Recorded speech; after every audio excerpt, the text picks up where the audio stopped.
हुकूमत और तहरीक इंसाफ के दरमियान राब्तों और मुज़ाकरात पर फिर सवालिया निशान लग गया। अता तारड़ ने वाज़ेह किया कि वज़ीर आज़म और असद कैसर की कोई मुलाकात नहीं हुई। दूसरी जानिब इरफान सिद्दीकी ने मुज़ाकरात पर आमादगी जाहिर कर दी, जबकि तलाल चौधरी ने PTI की मुज़ाकरात की ख्वाहिश को ढोंग करार दे दिया।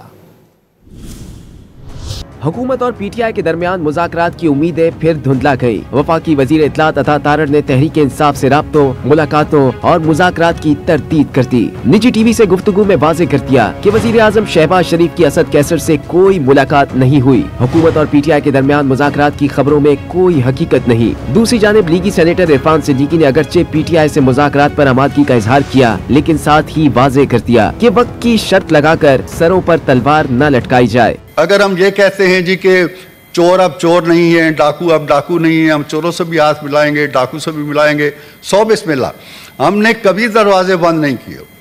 हम आज भी चाहते हैं कि बातचीत हो, खुले दिल से हो और सियासी फिक्र के साथ हो। आज भी आपने कहा जी कि फलां तारीख तक बात करो वरना हम सिविल नाफरमानी शुरू करेंगे।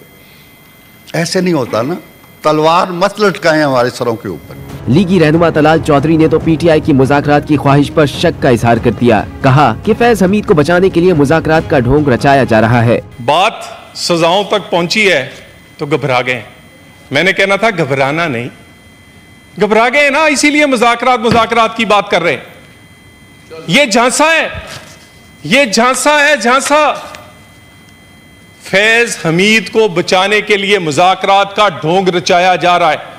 ओ भाई, ये तो पार्लियामेंट ही जाली है ना भाई, इससे किस बात के मुज़ाकरात? ओए, हम चोर और डाकू हैं, अब हम चोर और डाकू नहीं हैं। लीगी रहनुमा जावेद लतीफ ने निजी TV से गुफ्तगू में बावर कराया कि ऑपोजिशन मुज़ाकरात करना चाहती है तो हुकूमत को चाहिए कि बात कर ले।